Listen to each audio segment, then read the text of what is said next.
Le point suivant, ce sont les tarifs et les taux de redevance au titre de 2020 pour les usagers des régimes eau potable et assainissement des eaux usées. Patrice. Donc, comme on avait déjà pu l'expliquer lors de la conférence des maires, la communauté d'agglomération se doit de voter toujours sur conseil du conseil d'exploitation, ça a été fait, mais il y a eu quelques petites variantes depuis le conseil d'exploitation pour des informations qui nous arrivent au jour le jour. Donc, deux séries de tableaux. Tableau des tarifs d'assainissement, tarifs de l'eau potable. À l'intérieur de ces tarifs, c'est très variable, c'est moins compliqué, c'est impressionnant par moment. On va trouver de tout, des tranches de tarifs sur des quantités de mètres cubes, voilà, par tranche. On va trouver des forfaits, et des forfaits qui peuvent s'appliquer dans des tas de missions qu'on rencontre sur le terrain. Donc voilà le décor. Ensuite, la notion de vote des tarifs aujourd'hui, c'est bien de voter, d'avoir une délibération rendant exécutif la facturation pour des facturations qui vont tomber dès le 1er janvier 2020 pour des structures dont le relevé de compteur ou l'échéance de facturation était 31 décembre. Je m'explique, une structure, que ce soit au assainissement, relève habituellement ses compteurs au mois de mars, facturation qui va se passer en avril 2020, eh bien ces structures-là, elles ont déjà voté le tarif du 1er avril 2019, montant jusqu'au 31 mars 2020. Elles n'ont pas redélibéré, elles n'avaient surtout pas délibéré de nouveau. Donc notre délibération, ce qui fait l'objet d'assez grandes complications parfois avec les services de la préfecture, voilà. Mais on est bien dans ce scénario-là, nous votons des tarifs applicables à compter de la nouvelle échéance de facturation. Que ce soit clair sous cette forme-là. Ça veut dire que la COP d'Aglo va devoir facturer en janvier, par exemple. Dans mon exemple où le compteur s'arrête au 31 mars, des habitants qui partent, il faut facturer en janvier. Donc ce sera le tarif de facturation issu des anciennes structures. Alors, on peut avoir des soucis. Il est fort possible que dans ce qu'on va voter aujourd'hui, on doit repasser à des votes de tarifs peut-être sur le premier semestre 2020. Pourquoi? Parce qu'on a des structures qui vont seulement appliquer des nouveaux tarifs à compter, j'invente, du 1er juillet 2020. Et ils vont peut-être se raviser à ce moment-là, parce que, comme j'avais pu le dire en conférence des maires, c'était un petit peu choquant d'avoir autant de structures qui n'avaient pas augmenté leurs tarifs. Et s'ils avaient été indépendants, ou continuité, je me doute qu'à mon nom, on aurait quand même donné des petits coups de pouce de quelques pourcents. C'est pas grave, c'est un choix. C'était un avis des communes, hein, y compris des maires, des structures de syndicats. C'est un avis, et la communauté d'Aglo les a intégrés. En principe, je dis bien, à une ou deux exceptions près, on a retenu, on n'a pas fait de variante par rapport au choix des collectivités. Donc c'est vaste. Vous savez aussi le sujet de la TVA, puisque quand une commune, il y en a 31, je crois, non assujettie à la TVA sur l'eau, ça devient obligatoire au 1er janvier 2020. Donc on avait un tarif d'eau à 1,20 € TTC, par exemple, pour une collectivité, pardon, ne je dis pas TTC, qui n'était pas assujettie à la TVA, elle va devenir à 1 €, je fabule, 1,12 € hors taxe, plus de la TVA. Voilà, mais c'est pas le même prix, il y a peut-être un décrochage, mais attention, il y a récupération de la TVA sur toutes les réparations et frais qu'il y avait en face. Hein. Et de récupération de TVA à 20%. Ce qui veut dire que la balance, elle est plutôt, pourrait peut-être être favorable. Ça dépend de la proportion de prestations achetées à l'extérieur. Voilà, le tableau des tarifs, vous l'avez eu. Nous avons encore eu, nous sont arrivés divers, il y a eu 2-3 corrections, c'est vrai. Il y avait dans le tableau que vous avez, un syndicat, c'était une erreur de frappe sur du millésime. Il y a eu aussi une commune qui nous avait annoncé les tarifs de redevance de pollution et prélèvement d'agence de l'eau. On a supprimé ce vote, c'est sans intérêt. C'est une disposition qui nous échappe, c'est celle de l'agence de l'eau. Donc on n'a pas à intervenir dessus. Une commune, par exemple, je vous citais Moigné-Moutier, n'avait pas pensé à nous dire qu'il y a une somme de 1 000 € de redevance, d'abonnement annuel, certaines, pardon, 1 000 € pour une taxe de raccordement sur le réseau. Bon, c'est quelques oublis, c'est pas dramatique, on les corrigera avec le temps dans le budget 2020. Je voulais apporter une précision parce que je viens d'avoir cet élément par courrier du préfet, notamment pour les communes qui se posent la question, qui avaient prévu, pour lesquelles on sera obligé de réaliser des investissements lourds qui, si on reste dans le calcul des périmètres actuels, aboutirait à faire augmenter de façon très significative les tarifs payés par les redevables de la commune en l'absence d'un zonage plus large que celui de la seule commune. Le préfet nous a écrit pour nous indiquer qu'il y avait une possibilité de ne pas, dans ces cas-là, faire exploser les tarifs.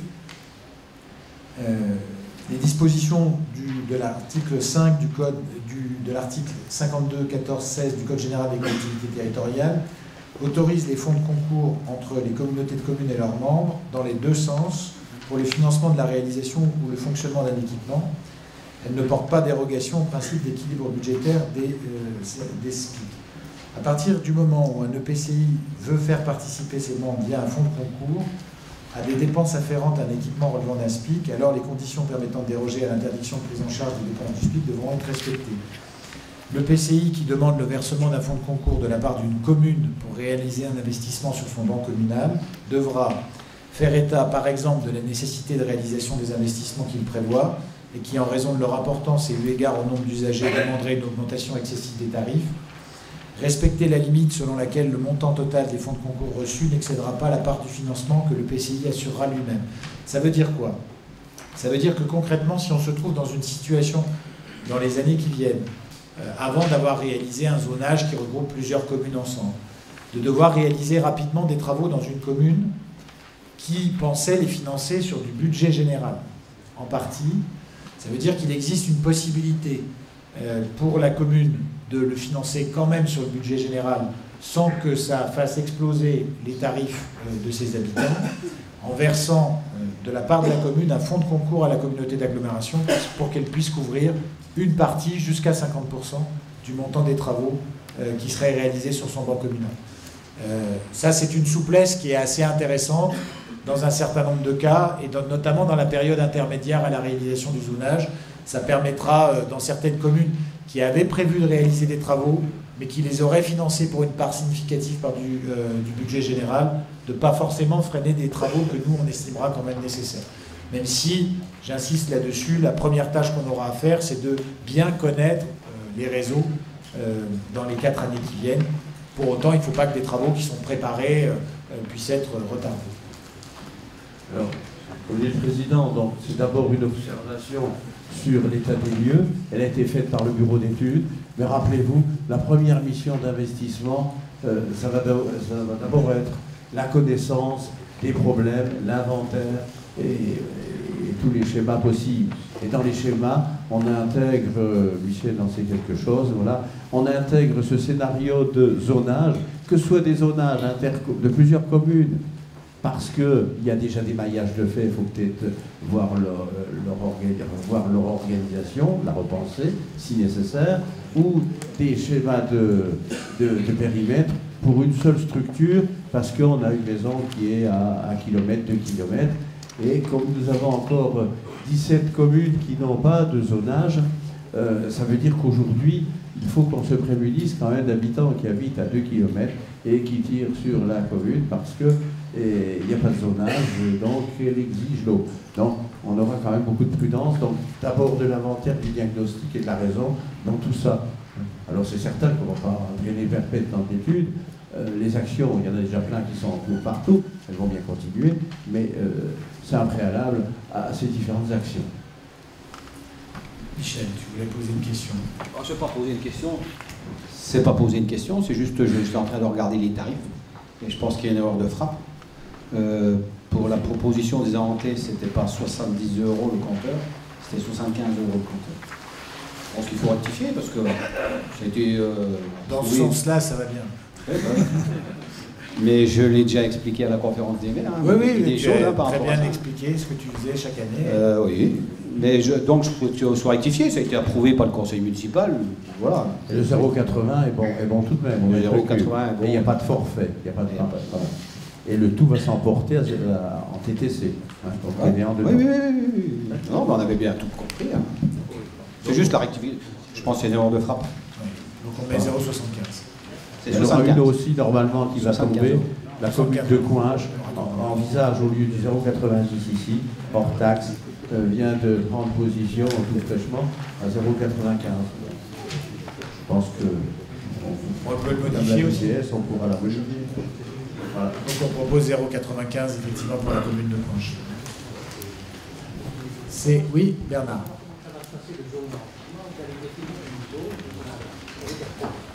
Une zone, ça veut dire quand même qu'une... il faut bien d'abord bien distinguer parce que chacun dans nos communes, on a un zonage, en tout cas dans la commune, sur le banc communal. Hein.